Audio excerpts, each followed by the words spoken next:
ध्यान यानी अपनी आध्यात्मिक साधनाएं, निर्धारित लक्ष्य का एकम चिंतन, अखंड मनन। ये योगी अखंड ध्यान की साधना करते हैं। इस महामौन में जाने के लिए मैं भी इन सबसे गुजरी हूँ। बौद्ध धर्म में इसे शून्यता कहते हैं।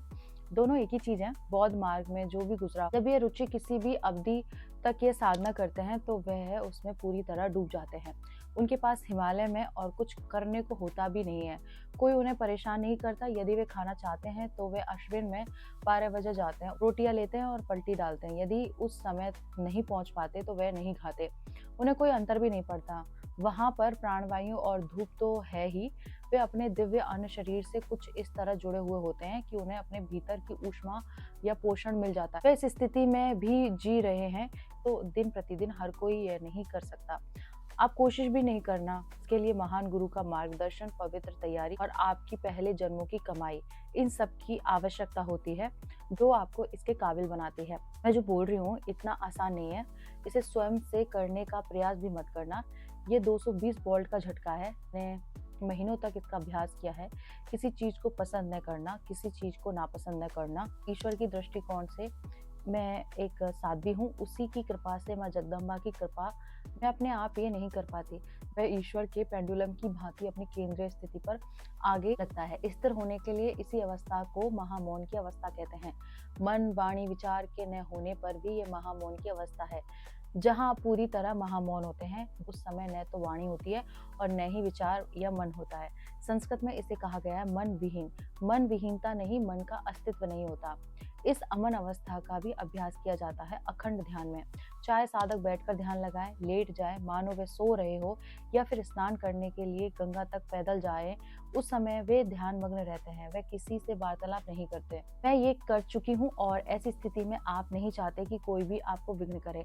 असली साधु और ऊंचाई पर चले गए हैं। गंगोत्री से भी परे तपोवन में 10,500 फीट की ऊंचाई पर साधक लोग वहां भी जाते हैं, लेकिन वे रुकते नहीं हैं। आध्यात्मिक साधनाएं, गंगोत्री बहुत शांत स्थान, आप जो चाहे कर सकते और कोई भी विघ्न नहीं डालता। केवल व्यक्ति के शरीर और मन की प्रयोगशाला।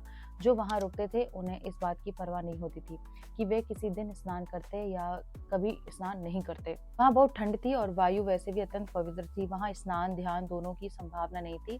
परंतु आजकल तो सब कुछ बदल गया है। सब लगता है आकर्षण विकर्षणों, मन के बाएं दाएं होने की प्रक्रिया और मानसिक विचार, वाणी और मन में बंधित होने में महीनों लग सकते हैं या वर्षों तक, जब तक कि आप इस स्थिति में नहीं पहुंचते। इस महामौन में आप किसी भी चीज पर ध्यान केंद्रित नहीं करते। दूसरे शब्दों में वह एक बिंदु रहित, एक बिंदु वाली स्थिति है।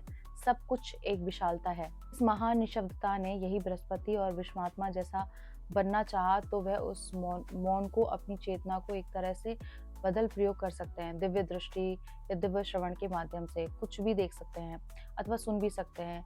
यहाँ तक कि अगर उन्होंने आकाश गंगाओं के भीतर में झांकना चाहा तो उनके पास वे ध्यान का केंद्र उपलब्ध रहता है। ऐसा नहीं कि सभी ऋषि ऐसा करते हैं।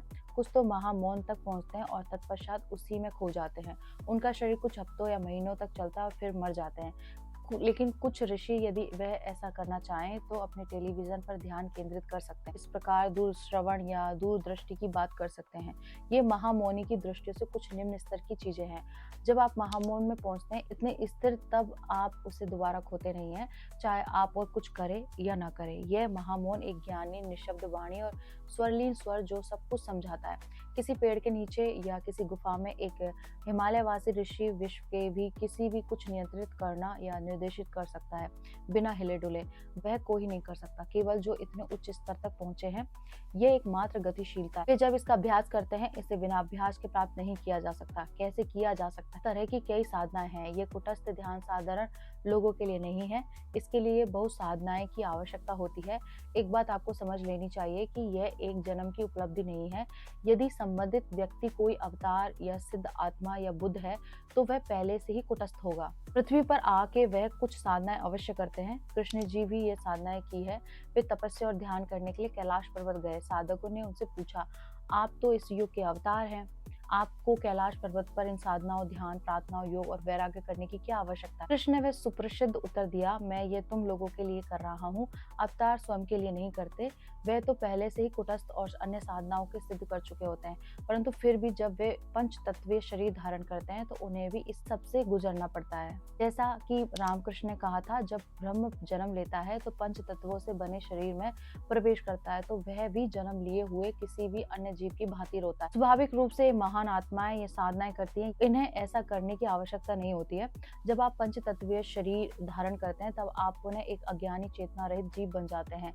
स्वाभाविक है कि आपको इससे बाहर निकलना होता है, किंतु ऐसे महान विभूतियां इस जाल से निकलने में ज्यादा समय नहीं लगाते। अवतार और सिद्ध आत्माएं ऐसी होती हैं, उनकी साधनाएं अरुचिकर नहीं होती, वह तो नित्य निष्ठ होते हैं, किंतु फिर भी वे साधनाएं करते हैं। वे साधनाओं में कूदते हैं और सबको सिद्ध करते हैं। वे सबसे होकर गुजरते हैं और तब वे जान जाते हैं कि जीवन में उनका लक्ष्य क्या है। चाहे वे राम रहे हो या कृष्ण या कोई भी और, उन्होंने बहुत लंबे समय तक साधना की है, जबकि वो खुद अवतार थे। यहाँ तक कि यीशु, बुद्ध ने भी ये सब किया है। बुद्ध का संपूर्ण साधना काल लगभग 3 वर्ष का था। उनके केवल 2 शिक्षक थे, 2 गुरु आप कह सकते हैं। उसके बाद वे स्वयं के गुरु बन गए। राम की साधना उनकी किशोरावस्था के प्रारंभिक वर्षों में हुई थी, वशिष्ठ के सानिध्य में हुई थी। कृष्ण की भी यही कहानी। कई दिनों तक उन्होंने हर प्रकार के ज्ञान, हर प्रकार की प्रतिभा कुछ कर लिया था और यीशु 40 दिनों के लिए मरुस्थल में गए। वे अपने वास्तविक स्व को पा जाते हैं, किंतु दूसरों के लिए तो बहुत अध्ययन की आवश्यकता होती है। अद्भुत ने साधक से कहा, 2 वर्षों में तुम अपने स्वयं को गुरु बन जाओगे। तो एक तरफ साधक को बहुत खुशी हुई थी कि वे ऐसा कह रहे हैं। तो उस वक्त जो साधक थे उनके कहने का निहितार्थ क्या था? उससे पूछा, अवधूत जी आप ऐसा क्यों कह रहे हैं? वे बोले, तुम शीघ्र ही जान जाओगे। उस वक्त साधक उनकी बात पर विश्वास था। कुटस्थ आध्यात्मिक क्या क्या चीजें होती है। तो ये जानकारी अच्छी लगी तो शेयर कीजिए और मेरे साथ बोलिए, ओम नमः पार्वती पते हर हर महादेव शिव शंभो।